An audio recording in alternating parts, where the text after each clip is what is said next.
역대하 28장. 아하스가 왕위에 오를 때에 나이가 20세라 예루살렘에서 16년 동안 다스렸으나 그의 조상 다윗과 같지 아니하여 여호와 보시기에 정직하게 행하지 아니하고 이스라엘 왕들의 길로 행하여 바알들의 우상을 부어 만들고 또 흰놈의 아들 골짜기에서 분향하고 여호와께서 이스라엘 자손 앞에서 쫓아내신 이방 사람들의 가증한 일을 본받아 그의 자녀들을 불사르고 또 산당과 작은 산 위와 모든 푸른 나무 아래에서 제사를 드리며 분향하니라. 그러므로 그의 하나님 여호와께서 그를 아람 왕의 손에 넘기심에 그들이 쳐서 심히 많은 무리를 사로잡아 다메섹으로 갔으며 또 이스라엘 왕의 손에 넘기심에 그가 쳐서 크게 사륙하였으니 이는 그의 조상들의 하나님 여호와를 버렸음이라. 르말랴의 아들 베가가 유다에서 하루 동안에 용사 12만 명을 죽였으며 에브라임의 용사 시그리는 왕의 아들 마아세야와 국내 대신 아스리감과 총리 대신 엘가나를 죽였더라. 이스라엘 자손이 그들의 형제 중에서 그들의 아내와 자녀를 합하여 20만 명을 사로잡고 그들의 재물을 많이 노력하여 사마리아로 가져가니 그곳에 여호와의 선지자가 있는데 이름은 오뎃이라. 그가 사마리아로 돌아오는 군대를 영접하고 그들에게 이르되 너희 조상의 하나님 여호와께서 유다에게 진노하셨으므로 너희 손에 넘기셨거늘 너희의 노기가 충천하여 살육하고 이제 너희가 또 유다와 예루살렘 백성들을 납치하여 노예로 삼고자 생각하는도다. 그러나 너희는 너희의 하나님 여호와께 범죄함이 없느냐? 그런즉 너희는 내 말을 듣고 너희의 형제들 중에서 사라져버온 포로를 놓아 돌아가게 하라. 여호와의 진노가 너희에게 임박하였느니라 한지라. 에브라임 자손의 우두머리 몇 사람 곧 요하난의 아들 아사랴와 무실레못의 아들 베레갸와 살룸의 아들 여히스기야와 하들레의 아들 아마사가 일어나서 전장에서 돌아오는 자들을 막으며 그들에게 이르되 너희는 이 포로를 이리로 끌어들이지 못하리라. 너희가 행하는 일이 우리를 여호와께 허물이 있게 함이니 우리의 죄와 허물을 더하게 함이로다. 우리의 허물이 이미 커서 진노하심이 이스라엘에게 임박하였느니라 하매 이에 무기를 가진 사람들이 포로와 노력한 물건을 방백들과 온 회중 앞에 둔지라. 이 위에 이름이 기록된 자들이 일어나서 포로를 막고 노력하여 온 것 중에서 옷을 가져다가 벗은 자들에게 입히며 신을 신기며 먹이고 마시게 하며 기름을 바르고 그 약한 자들은 모두 나귀에 태워 데리고 종려나무 성 여리고에 이르러 그의 형제들에게 돌려준 후에 사마리아로 돌아갔더라. 그때의 아하스 왕이 아수르 왕에게 사람을 보내어 도와주기를 구하였으니 이는 에돔 사람들이 다시 와서 유다를 치고 그의 백성을 사로잡았음이며 블레셋 사람들도 유다의 평지와 남방 성읍들을 침노하여 베세메스와 아얄론과 그데롯과 소고 및 그 주변 마을들과 딥나 및 그 주변 마을들과 김소 및 그 주변 마을들을 점령하고 거기에 살았으니 이는 이스라엘 왕 아하스가 유다에서 망령되이 행하여 여호와께 크게 범죄하였으므로 여호와께서 유다를 낮추심이라. 아수르 왕 디글랏 빌레셀이 그에게 이르렀으나 돕지 아니하고 도리어 그를 공격하였더라. 아하스가 여호와의 전과 왕궁과 방백들의 집에서 재물을 가져다가 아수르 왕에게 주었으나 그에게 유익이 없었더라. 이 아하스 왕이 공고할 때에 더욱 여호와께 범죄하여 자기를 친 다메섹 신들에게 제사하여 이르되 아람 왕들의 신들이 그들을 도왔으니 나도 그 신에게 제사하여 나를 돕게 하리라 하였으나 그 신이 아하스와 온 이스라엘을 망하게 하였더라. 아하스가 하나님의 전에 기구들을 모아 하나님의 전에 기구들을 부수고 또 여호와의 전 문들을 닫고 예루살렘 구성마다 제단을 쌓고 유다 각 성읍에 산당을 세워 다른 신에게 분향하여 그의 조상들의 하나님 여호와를 진노하게 하였더라. 아하스의 남은 시종 사적과 모든 행위는 유다와 이스라엘 열왕기에 기록되니라. 아하스가 그의 조상들과 함께 누움에 이스라엘 왕들의 묘실에 들이지 아니하고 예루살렘 성에 장사하였더라. 그의 아들 히스기야가 대신하여 왕이 되니라. 하늘에 계신 우리 아버지여, 이름이 거룩히 여김을 받으시오며 나라가 임하옵시며 뜻이 하늘에서 이룬 것 같이 땅에서도 이루어지이다. 오늘날 우리에게 일용할 양식을 주옵시고 우리가 우리에게 죄 지은 자를 사하여 준 것 같이 우리 죄를 사하여 주옵시고 우리를 시험에 들게 하지 마옵시고 다만 악에서 구하옵소서. 대개 나라와 권세와 영광이 아버지께 영원히 있사옵나이다. 아멘.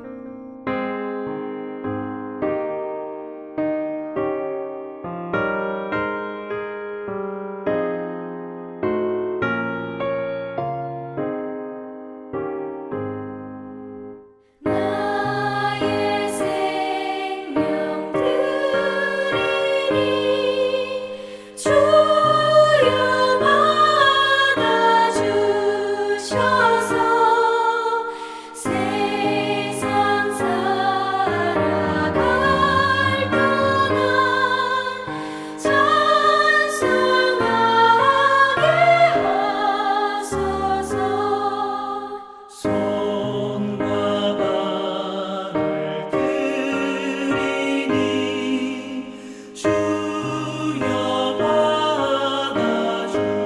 받아주셔서 주의 이름을 위하여 민첩하게 하소서. 나의 음성 들으니 주여 받아주셔서 주의 진리 말씀만 전파하게 하소서.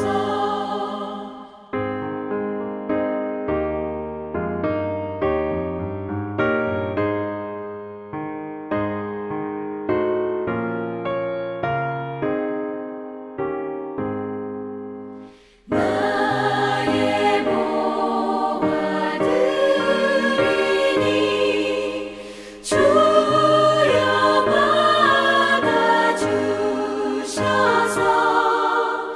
하늘나라 위하여 주 뜻대로 쓰소서.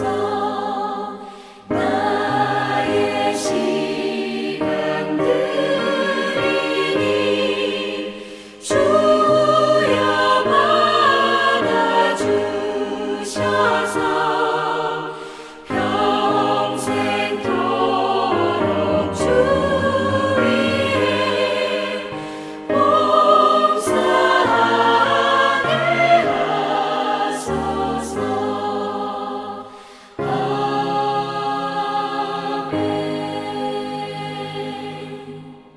함께 나눈 하나님 말씀은 레위기 19장 1절에서 18절까지의 말씀입니다. 그중 1절에서 4절까지의 말씀을 제가 읽도록 하겠습니다. 여호와께서 모세에게 말씀하여 이르시되 너는 이스라엘 자손의 온 회중에게 말하여 이르라. 너희는 거룩하라. 이는 나 여호와 너희 하나님이 거룩함이니라. 너희 각 사람은 부모를 경외하고 너희 안식일을 지키라. 나는 너희의 하나님 여호와이니라. 너희는 헛된 것들에게로 향하지 말며 너희를 위하여 신상들을 부어 만들지 말라. 나는 너희의 하나님 여호와이니라. 아멘. 할렐루야. 오늘도 주 안에서 평강과 은혜가 감사가 충만하게 넘치시길 주님의 이름으로 축복합니다. 하나님을 경외한다는 것은 무엇일까? 그것은 우리가 살면서 섬길 대상, 그 섬길 대상을 분명히 하는 것을 의미합니다. 이것이 우리의 삶의 목적이기도 하죠. 우리의 삶의 목적은 곧 하나님을 경외하는 삶, 하나님을 온전히 섬기는 삶이다 라고 말할 수가 있는 것이죠. 이것이 틀어지면 우리는 복과 아주 먼 삶을 살게 될 것입니다. 먼저는 하나님을 목숨과 정성을 다해서, 마음을 다해서 사랑하고 섬겨야만 합니다. 오늘 말씀 4절에서도 너희는 헛된 것들에게로 마음을 향하지 말라라고 말씀하죠. 너희를 위하여 신상들을 부어 만들지 말라. 그러니까 우리의 마음을 온전하게 해서 오직 하나님께만 다 드릴 것을, 오직 하나님께만 모든 것을 향하고 우리의 삶의 방향도 하나님께 맞출 것을 말씀하고 있는 거죠. 여러분, 우상과는 그 어떤 인격적인 관계도 맺을 수가 없는 것입니다. 그러나 하나님은 우리에게 아름다운 관계를 허락하시고 또 그 관계 안에서 하나님만을 아름답게 정말로 소중하게 섬기며 살 것을 우리에게 명령하고 계십니다. 주님은 그와 같은 관계 안에 기쁨이 있다고 말씀을 하죠. 시편 37편 말씀 보면 여호와를 기뻐하라 그가 내 마음의 소원을 이루어 주시리로다. 아멘. 이와 같은 복과 은혜가 이런 믿음으로 살아가는 삶이 저와 여러분들 삶이 되시길 주님의 이름으로 축복합니다. 자, 이처럼 무엇이든 첫 단추가 온전해야 모든 것이 온전할 수가 있는 거죠. 하나님 안에서 아름다운 관계 안에서 사는 것이 먼저입니다. 그리고 그 다음 그 안에서 그 하나님과의 아름다운 관계 안에서 우리는 선하고 거룩한 섬김의 삶을 살아야만 합니다. 이것이 바로 복음으로 사는 삶의 첫걸음이다 라고 오늘 말씀을 통해서 우리에게 가르쳐주고 교훈하고 있습니다. 자, 그렇다면 무엇이 복음의 삶을 가능하게 할까요? 우리 하나님께서는 이것을 위한 세 가지의 삶을 오늘 말씀을 통해서 우리에게 알려주고 계십니다. 먼저는 하나님을 경외하는 가운데 부모를 경외할 것을, 공경할 것을 명령하고 계십니다. 여러분 잘 아시는데 마태복음을 보면 예수님과 부자 청년과의 대화가 소개되어 있습니다. 청년은 어떻게 하면 영생을 얻을 것인가를 질문했고 거기에 대해서 예수님께서 이렇게 말씀하시죠. 예수께서 이르시되 살인하지 말라, 간음하지 말라, 도둑질하지 말라, 거짓 증언하지 말라. 율법에 기록된 그 10계명에 준한 말씀을 말씀하고 있죠. 그러면서 또 이렇게 말씀합니다. 내 부모를 공경하라, 내 이웃을 내 자신과 같이 사랑하라 하신 것이니라 라고 말씀합니다. 내 부모를 공경하고 이웃을 사랑하라고 말씀하고 계신 거죠. 여러분 부모를 공경한다는 것은 단순히 거기에 복된 약속이 있기 때문만은 아닙니다. 부모는 이 땅에서 섬길 우리의 경외, 우리가 경외해야 될 첫 대상이기 때문에 그렇습니다. 3절 말씀 보면 부모를 경외하라고 말씀하는데 여기서 말하는 경외란 것은 하나님을 경외할 때 쓰이는 단어와 똑같은 것입니다. 자녀는 부모를 대할 때 하나님을 두려워하는 마음으로 부모를 대해야만 합니다. 이 질서가 살아있어야 가정이 평안하고 또 온전할 수 있고 또 비로소 복음의 삶을 살 수 있다라는 것이죠. 여러분 디모데전서 말씀 보면 누구든지 자기 친족 특히 자기 가족을 돌보지 아니하면 믿음을 배반한 자요 불신자보다 더 악한 자니라 라고 말씀합니다. 중요한 것은 이 두려운 마음, 두려워하는 마음은 우리 마음에서 우러나는 것이 된다는 것입니다. 그러니까 특별히 오늘 말씀의 이 두려움, 여기서 말하는 두려움은 하나님을 두려워하는 것과 같이 연결되어 있거든요. 그러니까 하나님을 두려워하는 그 마음과 같이 우리 부모를 그렇게 사랑하고 소중한 마음으로 우리 부모를 공경하고 경외해야 된다는 것을 말씀합니다. 그리고 행동이 수반될 수 있어야겠죠. 이것이 바로 복음에 합당한 삶의 모습입니다. 자, 둘째로 주님은 나의 안식일을 지키라고 명령하십니다. 3절 말씀 보면 각 사람은 부모를 경외하고 나의 안식일을 지키라. 나는 너희 하나님 여호와이니라 라고 말씀합니다. 부모를 공경하고 나의 안식일을 지키라 라고 말씀하십니다. 부모를 공경하는 것이 인간적 의무의 최고를 대표하는 것이라면 안식일을 지키는 것은 영적 삶에서 거룩함의 첫 단계를 의미하는 것입니다. 그러니까 각 가정에서 이것이 가르쳐야 됩니다. 부모를 공경하는 것 그리고 안식일을 거룩히 지키는 것 이것이 깨지지 않는 영적 질서이기 때문에 그런 것이죠. 여러분 우리는 안식일을 통해서 하나님 안에서 사는 법을 배웁니다. 예를 들어 우리는 밤에 잠을 자죠. 잠은 어떤 의미가 있을까? 잠은 인간이 갖고 있는 유한함을 의미하는 것입니다. 우리는 하루 종일 일할 수가 없는 거잖아요. 1년 12달 계속해서 잠도 자지 않고 일하는 것은 불가능한 것이죠. 우리에겐 잠이 필요합니다. 그런 것은 우리가 유한하다는 것을 말하는 거죠. 우리는 잠을 통해서 우리의 삶을 맡기는 법을 매일을 통해서 배우게 됩니다. 안식일도 같은 의미가 있는 것이죠. 우리가 잠을 청하면서 우리의 연약함과 유한함, 다 처리하지 못한 일, 내가 염려해서 다 완수하지 못하는 그 일들을 하나님께 맡기면서 잠을 청하고 잠에 듭니다. 그와 같이 안식일은 하나님께 대한 전적인 신뢰에서 지켜지는 것이란 말이죠. 단순히 주일 예배 한 번 예배 드리는 것이 안식일을 지키는 것이라고 말하는 것이 아니라는 겁니다. 여러분 안식일 준수는요 모든 시간의 주인이 하나님이심을 기억하는 것입니다. 그래서 우리는 항상 안식일을 거룩한 마음으로 지킬 수 있어야 되는 거죠. 여러분 안식일을 지키는 자는 조급하게 일에 쫓기지 않습니다. 또 안식이라는 것을 지키는 자는 과도한 염려에 매이지 않습니다. 하나님이 우리의 주인 되심을 믿기 때문인 것이죠.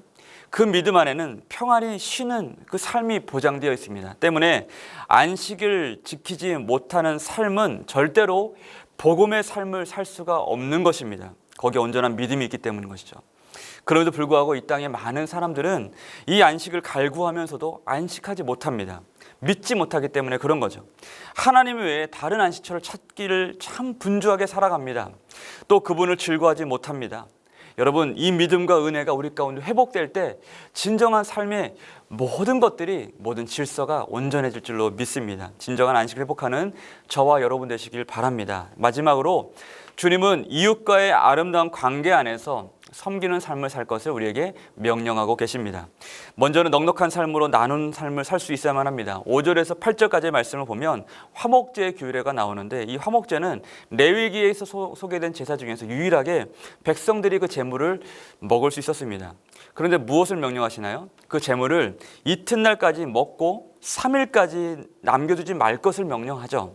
이것이 음식이 썩기 때문에 그런 것들만 의미하는 것이 아닌 것입니다. 화목제물의 기본 의도는 뭐냐면 가능한 한 최대한 많은 이웃들과 함께 나눠 먹는 데 있습니다. 그러니까 이 제물을 잡고 이 소와 양과 이와 같은 것을 잡고 이튿날까지 다 먹는 것은 사실은 한 가족이 불가능한 일일 수 있습니다. 양이 많기 때문이죠. 그래서 3일까지 남겨주지 말라는 것은 최대한 많은 사람들과 이 화목의 의미와 이 사랑의 은혜를 함께 나눌 것을 하나님께서 명령하고 있는 거죠. 추수 시기의 이삭 줍기의 규례와 같은 맥락입니다. 여러분, 초대 그리스도인들은요, 친구와 친척, 이웃들과 항상 식탁을 함께하는 삶을 살았습니다. 그와 같은 삶이 많은 사람들에게 매력을 느끼게 했죠. 이들을 집으로 초대해서 함께 식사하고 예배를 드리곤 했습니다. 초대교회 교부였던 알렉산드리아의 클레멘스는 이렇게 말했습니다. 식사 때문에 사랑하는 것이 아니라 사랑 때문에 함께 식사를 하는데 이것이 우리의 넉넉함의 증거다. 사랑이 할 일은 넉넉히 베푸는 것이다. 참 멋있는 말이죠. 사랑이 할 일은 넉넉히 베푸는 것이다. 여러분, 이런 넉넉함이 우리에게 있게 되길 소망합니다. 또 섬기는 삶, 주를 경외하는 삶은 어떤 삶으로 이어져야 되냐면 정의와 공의를 행하는 삶으로 이어져야 됩니다. 정의와 공의를 통해서 이웃을 섬기는 삶을 살아야 된다는 거죠. 시편 106편 3절 말씀 보면 항상 쉬운 성경으로 항상 바르게 살고 옳은 일을 하는 사람은 행복한 사람입니다 라고 말씀합니다. 정말 아멘입니다. 바르게 살고 옳은 일을 행하는 삶은 그 잠도 달 것이고 그 마음에 행복이 있을 것입니다. 오늘 본문의 10계명과 같은 함께 그 예들이 소개가 되는데 이런 것입니다. 도둑질, 거짓 맹세, 착취, 약자에 대한 차별, 원수를 갚지 않는 것, 이와 같은 것들이 소개가 됩니다. 쉽게 말해서 좋은 이웃이 되라는 것을 말씀하고 있는 거죠. 사도 바울이 이렇게 말씀합니다. 로마서 13장 10절 말씀 보시면 사랑은 이웃에게 악을 행하지 아니하나니 그러므로 사랑은 율법의 완성이라고 말씀합니다. 사랑은 절대로 다른 사람에게 피해를 주지 않습니다. 피해를 주는 것이 있다면 그것은 사랑이 아닙니다. 우리가 기도하면서도 우리의 기도의 응답이 많은 사람들에게 유익이 되지 못한다면 그 기도는 방향이 잘못된 것이죠. 기도는 사랑 안에서 이루어져야 되기 때문에 그렇습니다.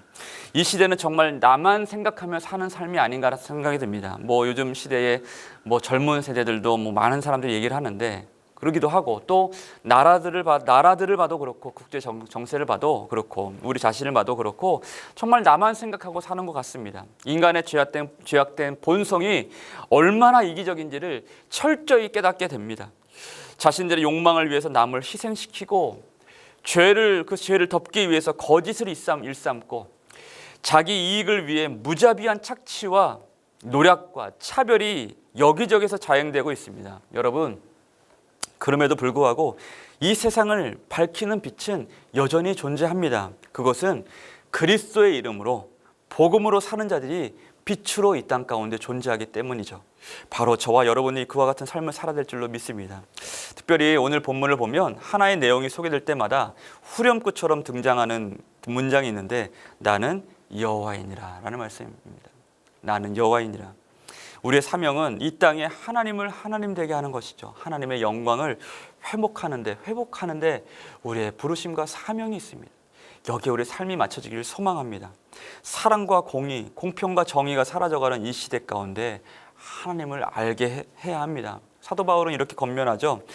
밤이 깊고 낮이 가까웠으니 그러므로 우리가 어둠의 일을 벗고 빛의 갑옷을 입자. 이것이 복음의 삶을 사는 자들에게 주어진 이 시대의 도전이자 마지막 사명인 것 같습니다. 말씀 마무리합니다. 하나님은 우리를 빛으로 부르셨습니다. 하나님을 경외하는 삶을 통해 바르고 또 바르게 섬기고 사랑하는 삶이 되길 바랍니다. 부디 이 땅에 복음의 삶을 통해서 빛 대신 하나님을 영화롭게 하는 저와 여러분들의 삶이 되시길 주님의 이름으로 축복합니다. 같이 한번 기도하겠습니다. 고마우신 아버지 하나님, 하나님 복음으로 사는 우리의 삶이 되길 소망합니다. 나만 위하지 아니하고 하나님의 영광을 위하고 주님을 영화롭게 하는 복된 삶으로 살아가는 우리 삶이 될 수 있도록 축복하시고 온전한 믿음으로 거룩한 삶으로 하나님을 경외하는 믿음의 열심을 가지고서 승리하는 오늘 하루 될 수 있도록 축복하여 주옵소서. 감사드리며 예수님의 이름으로 기도드립니다. 아멘.